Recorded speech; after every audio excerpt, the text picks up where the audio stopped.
Bonjour à toutes, bonjour à tous. Bienvenue sur le podcast Flamme jumelle, flamme humaine. Podcast qui va probablement, alors non pas changer de nom, par contre la chaîne YouTube risque de changer de nom d'ici peu de temps, puisque le nom de mon entreprise a évolué. Il s'appelle maintenant Laura Harmonise ta flamme. Et vous verrez que l'écriture comprend bien sûr la flamme de flamme jumelle, mais aussi l'âme, puisque j'ai à cœur de guérir les âmes et les corps. Et donc ce nom d'entreprise avait besoin d'évoluer parce que Des Notes qui s'aiment n'était plus assez adapté à tout ce que je pouvais proposer. Dans Harmonista Flamme, il y a aussi l'harmonie, alors l'harmonie du cœur, du corps, de l'esprit, puisque je travaille de manière holistique, mais aussi l'harmonie des sons, puisque vous le savez pour certains, je suis musicienne et donc je vous accompagne également en soins sonores et énergétiques, entre autres. Vous ne serez pas étonné de voir probablement d'ici peu de temps le nom de la chaîne YouTube changer. Le contenu restera le même, le nom du podcast restera le même, mais la chaîne aura changé de nom. Aujourd'hui, je vous fais un podcast. Ça fait un petit moment que je n'ai pas enregistré puisque, alors d'une part, j'étais partie en vacances et d'autre part, j'avais un grand besoin de prendre du recul par rapport à tout ce qui s'est passé personnellement dans mon lien depuis début juillet, puisque vous savez que je suis à nouveau dans une phase de séparation, que j'espère être l'ultime séparation. Mais voilà, en tout cas, il y a eu des choses à travailler aussi personnellement de mon côté, une fois à poser, à retrouver de la paix. Donc, j'ai beaucoup profité de ces moments pour randonner, pour aller me reconnecter à la nature, à moi-même, pour lâcher les liens que j'avais encore besoin de lâcher, accueillir le lâcher-prise, lâcher le contrôle, bref, tout le travail que vous connaissez par cœur et qu'on a à faire régulièrement tout le long de ce parcours. Et justement, le podcast d'aujourd'hui va parler de ça puisque quelqu'un m'a posé la question en commentaire il y a quelques temps. Est-ce que tu pourrais, Laura, faire un podcast sur comment on sort définitivement de ces blessures, potentiellement de la nuit noire de l'âme également, de ces ascenseurs émotionnels? Et j'ai eu un commentaire dans ce sens il y a très peu de temps aussi avec j'ai bien identifié que j'avais des vagues de colère qui montaient, mais concrètement comment est-ce que je fais pour que ça s'arrête et pour que je puisse en sortir? Alors vous allez me dire, vaste sujet. La première chose que j'ai envie de vous dire, c'est que ce que je vais dire dans ce podcast, c'est vraiment du général de chez général, mais que chaque cas est particulier. C'est-à-dire que s'il y avait une vérité absolue, une solution miracle qui conviendrait à tout le monde, je serais profondément heureuse de la partager avec vous.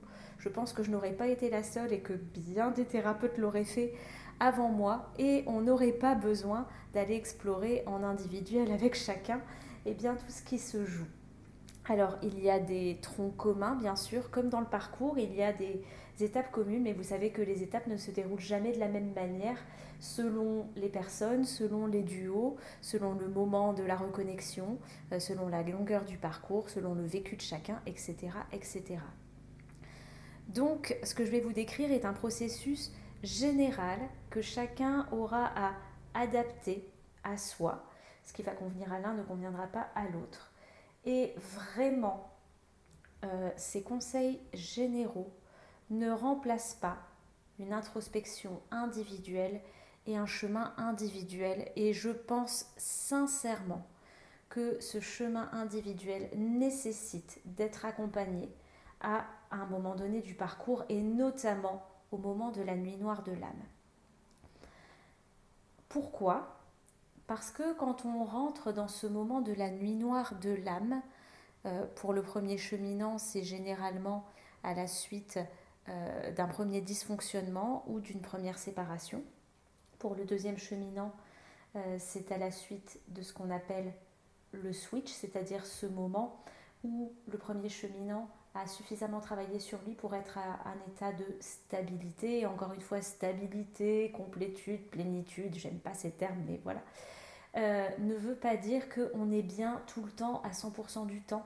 On reste humain, avec des hauts et des bas, avec des émotions, mais on a suffisamment de recul pour les regarder de plus loin, ne plus être complètement déstabilisé par eux et se laisser traverser et que ça ne dure pas. Et donc à ce moment-là où on passe le flambeau à l'autre en disant ben voilà, maintenant si tu as envie de me rejoindre dans cette stabilité, dans cet amour, dans ce cœur qui s'est ouvert, eh bien c'est à toi de décider si tu travailles ou pas et si tu me rejoins. Et c'est là qu'arrive très souvent la dernière séparation, ce qui est mon cas actuellement. Donc cette nuit noire de l'âme pour le deuxième cheminant, du coup elle arrive à ce moment-là précis. Et premier ou deuxième cheminant, la nuit noire de l'âme, c'est une traversée du désert, c'est-à-dire une perte de sens totale, généralement un épuisement physique, psychique, le corps qui développe des symptômes.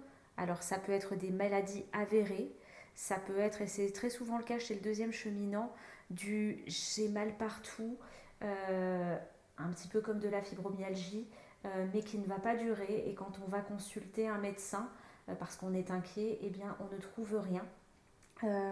Des choses qui vont passer, mais qui vont être extrêmement douloureuses. Au niveau psychique, des ruminations, beaucoup de ruminations, tout ce qui en fait n'a pas été regardé, n'a pas été travaillé, eh bien qui nous arrive dans la figure, qui a été déclenché par le jumeau ou la jumelle, comme un miroir. Et souvent ça fait pas les choses dans la dentelle, et particulièrement en ce moment ça fait pas du tout les choses dans la dentelle, c'est un peu tout en même temps. D'ailleurs, je fais une petite parenthèse, ce que j'observe en ce moment dans les choses qui remontent, eh bien, c'est que avant on travaillait parfois sur une situation à la fois, une blessure à la fois, un pan de vie à la fois. En ce moment, quelqu'un m'a donné très justement l'image de la toile d'araignée il n'y a pas longtemps, c'est-à-dire que une situation vient toucher plusieurs blessures, ou plusieurs situations se recoupent entre elles, comme si on faisait bien une grande arborescence, et on travaille un petit peu tout en même temps. Alors, c'est parfois plus fatigant, c'est éprouvant, c'est un peu la machine à laver express, mais en même temps, c'est un combo gagnant parce que on libère plus vite, même si c'est plus éprouvant.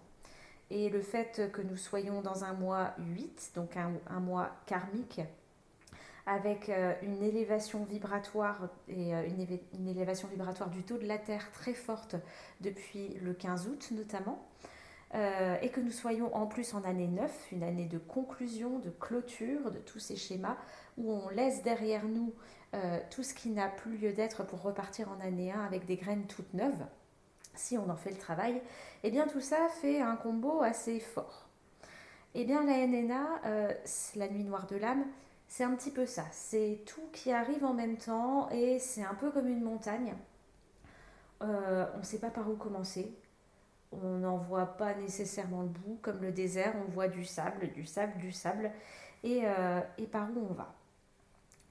Et la première chose dans cette nuit noire de l'âme, eh bien, ça va être, pour pouvoir y voir un petit peu plus clair, de se reposer. De laisser poser le corps physique, le mental qui n'en peut plus, qui est épuisé. Ça va être de dormir, de prendre du temps pour soi, pour aller marcher tout doucement si vous avez l'énergie de le faire. J'ai entendu récemment quelqu'un qui parlait des bienfaits des cures thermales, justement pour ralentir, alors sans aller jusque là, mais en tout cas les bienfaits de l'eau, d'aller mettre ses pieds dans l'eau, de prendre une douche, de prendre un bain, de respirer bien sûr, de méditer, de faire des activités artistiques aussi, des choses qui vont permettre au mental de de lâcher, au corps de se reposer pour récupérer petit à petit une certaine clarté. Parce que quand on est dans la moulinette depuis des années et des années, dans son mode automatique, on voit plus clair en fait. On se rend même plus compte, comme cette image de l'ouvrier dans les temps modernes de Charlie Chaplin qui rentre chez lui et qui est encore en train de faire le geste de planter les clous comme il le fait tous les jours.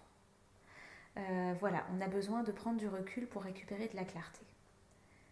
À partir de là, selon le stade où vous en êtes dans votre parcours, si vous êtes arrivé dans ce parcours en ayant déjà travaillé sur vous, que ce soit par de la psychothérapie, par des thérapies brèves, par du développement personnel, par vous être renseigné sur les blessures de l'âme, etc., vous allez être en capacité ou pas d'identifier quelle blessure est touchée dans ce que vous avez vécu, quelles émotions sont là, quels sont les messages de vos émotions. Vous savez que la peur vient parler d'un danger. Qu'est-ce qui vous met en danger? Est-ce que cette peur est fondée ou pas? Qu'est-ce qui vous met en colère? Quelle limite a été bafouée? Qu'est-ce qui vous rend triste? Qu'est-ce que vous devez lâcher dans votre vie? Quel deuil a besoin d'être fait? Voilà pour les émotions principales. On pourrait parler également de la honte, du dégoût. Quelles sont les situations de vie qui sont associées à ces blessures, à ces émotions? Qu'est-ce qui remonte? Qu'est-ce qui a besoin d'être regardé? Qu'est-ce qui n'a pas été dit à l'époque? Qu'est-ce qui n'a pas pu être accueilli? Qu'est-ce qui n'a pas été pardonné? Qu'est-ce que vous ne vous êtes pas pardonné dans ces situations? Et c'est là que vous voyez, alors là je fais un panel de toutes les questions qu'on pourrait se poser, il n'est bien sûr pas exhaustif, mais c'est là que très souvent on a besoin d'un regard extérieur, au moins d'en parler avec des personnes de confiance, et très souvent d'être accompagné par un ou des thérapeutes, en fonction de là où on en est. Parce que tout seul, on a un mode de fonctionnement, on a des habitudes de pensée, on voit les choses avec nos lunettes, avec notre filtre. Par exemple, je vois ma vie avec un filtre rouge depuis que je suis petite. Et le thérapeute en face, lui, il voit la vie avec un filtre bleu. Et donc, quand vous allez arriver en lui expliquant ce qui se passe pour vous, et ben lui, il va déjà pas voir la situation avec le même filtre que vous. Donc, il va avoir un regard différent. Et en plus, le thérapeute ou l'accompagnant n'est pas dans l'affect, puisque ce que vous lui racontez, bien sûr, va le toucher, mais il est dans une position de recul, qu'on appelle en coaching la position méta, qui fait que, eh bien, il ne voit pas la situation du même œil. Et donc, il peut vous poser des questions ou vous accompagner pour voir les choses sous un autre angle, et il va faire des liens dans ce que vous lui dites que vous n'avez pas forcément fait tout seul. Et donc, ça va permettre d'éclairer eh bien déjà cette toile d'araignée et de comprendre ce qui est relié avec quoi. Deuxièmement, par le mécanisme de dissociation, parfois certains traumas de l'enfance ont été oubliés volontairement par le cerveau pour protéger l'enfant que vous étiez d'une trop grande souffrance. Sauf que le système limbique, donc ce qui correspond à l'émotionnel, et le corps, eux, n'ont pas oublié. Et parfois, eh bien, le thérapeute va pouvoir aller chercher, par différentes techniques, eh bien, cette mémoire qui a été enfouie au moment où ce sera juste et où vous serez capable de l'accueillir. Évidemment, il ne s'agit surtout pas de forcer les choses.